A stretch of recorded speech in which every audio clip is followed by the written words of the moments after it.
Now, you may have learned in economics class that capital means money or wealth.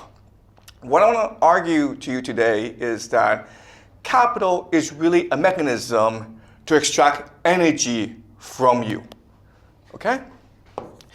And what's important to understand is that in a universe where consciousness is the universe, then what energy is ultimately is attention and focus.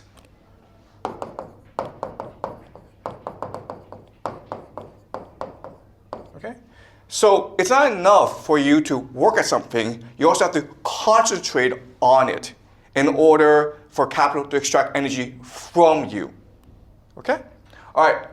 So with this in mind, let's discuss an example. All right?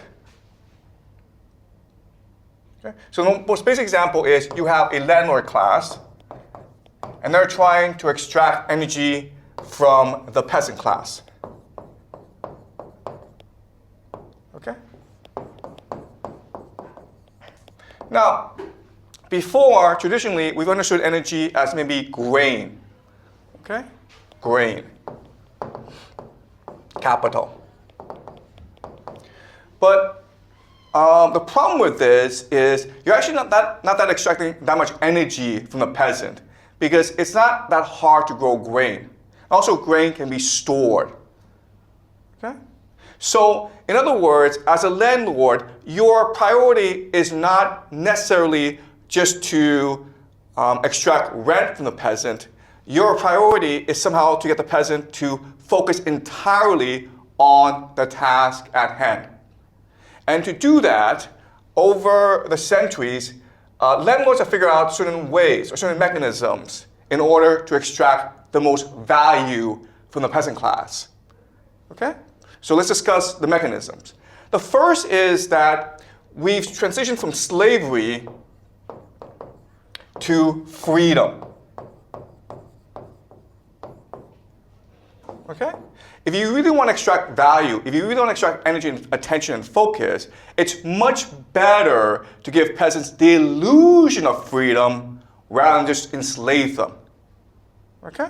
So give peasants the belief that they have control over their lives. Another way of saying freedom is equity, right? Equity.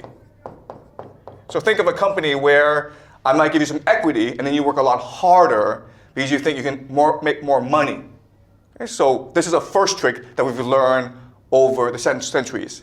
The second trick is to make capital more abstract. Okay? So the abstraction of capital. So let's use an example. Okay, grain was initially capital. The problem with grain is that you only need so much. So as a peasant, you only want to work as much as necessary in order to grow grain to feed your family. And maybe a little bit more to save. But most of the time, you just want to enjoy your life. But then we transition to gold, right? And gold, yeah, people are more greedy. But the problem with gold is there's only a finite amount of it. All right? It's hard to locate. So only a minority would expend all their energy trying to locate gold. Okay? And now what we've done is we've transitioned to the idea of money. Okay? As I will show you, the great innovation of the past 100 years is to convince people that money is God. Money is both nothing and everything. And so you can spend your entire life dedicated to achieving money. Okay? So that's the second great innovation. And the third great technique that's changed economics is to understand that if you really want people to focus their energies, you need to create anxiety in them. Okay? Anxiety. And how do you create anxiety? Well, the best way is to create the idea of debt, right?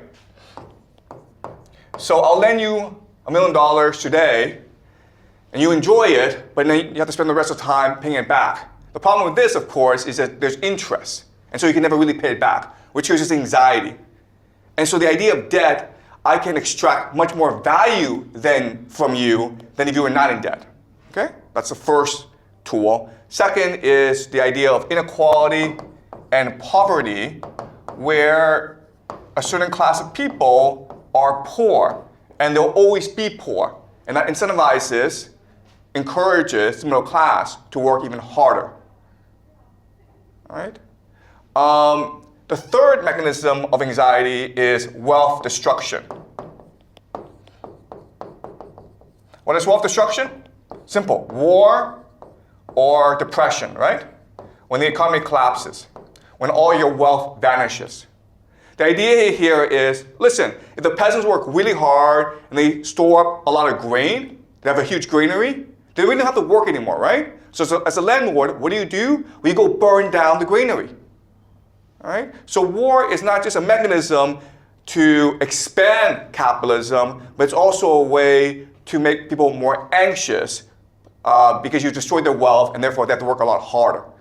Okay? So again, in economics class, you may taught that the point of capitalism is to accumulate more capital. No, guys. The point of capitalism is to focus the energies of the peasants. Okay? Because the attention, the focus, is what makes society much more energetic. And that's the end goal. All right? So if society is wealthy, that's actually a good thing because it makes people lazy and complacent. And so the way to resolve this issue is by constantly engaging in wars and by having the boom-bust cycle that you might learn in economics class, right? So in economics, you might learn that the boom-bust cycle is natural to capitalism. It is not natural to capitalism. It is artificial. The people in charge artificially destroy economies, to destroy wealth, to make the peasants work a lot harder. Okay? So are you guys following along? Okay? So that's the strategy that we've learned these past few centuries. And that's why in today's society, we are the wealthiest society ever in human history, and yet at the same time, we are the most miserable, we are the most anxious, and we are the most in debt, okay? Because the landlord class, the capitalists, the elite, what they figured out are three mechanisms in which to extract as much energy from us as possible. First is to give us the illusion that we have freedom in our lives, we have the freedom of choice, that we have equity in society. We can vote for our leaders. When in reality, it's all just an illusion. Okay? Second is to make money God, the end-all and be-all, both nothing and everything, the very focus of your life. And because money is so abstract, you can spend your entire life trying to achieve more and more of it, and yet at the same time, achieve nothing and nothing, okay? So think of like someone like Jack Ma, who has like more money than he can possibly spend, and what does he want? He wants more money, okay? And the third is to create anxiety in society so that people's entire existence is one of stress. And as a result, people are much more focused on work and wealth creation. Okay? And you do that by a constant process of wealth destruction. All right? So, but the problem, of course, is that when you push people too hard, when it becomes so obvious you're exploiting people, then people will eventually revolt against you. So the solution that we figured out is, what we can do is we can actually move, okay? The landlord class can actually move somewhere else. And so when the anxiety becomes overwhelming, what will happen is the peasants will destroy each other, and the landlord moves somewhere else to the capital, and they'll come back when the peasant class have completely exhausted themselves, and they're willing to rebuild society, okay? And this process is what rules the world today. It is what we call transnational capital.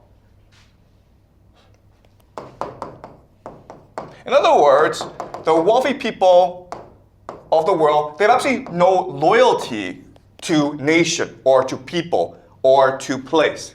They only have loyalty to their capital. And they're willing to move to wherever they can wherever they have to in order to keep their capital safe and to grow it.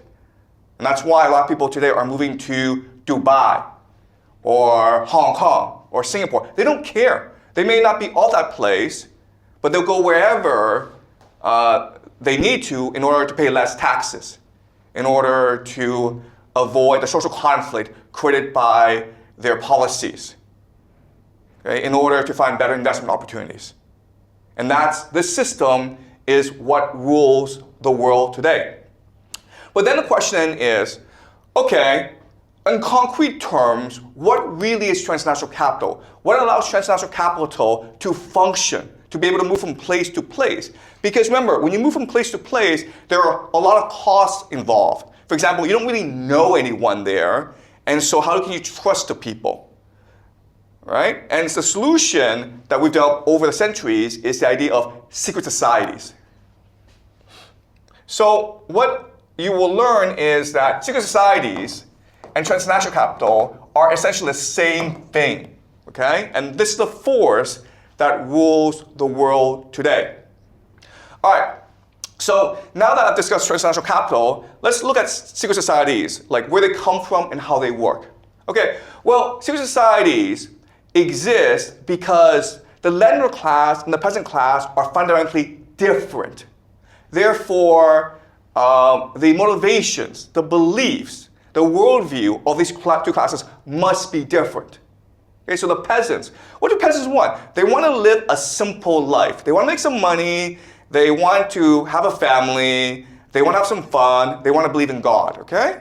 And so for the peasant class, we have organized religion, whether it's Islam or Christianity, okay? Christianity. Jesus, right? Jesus tells you to be a good person. Confucius tells you to be a good person, right? But the landlord class, they're different.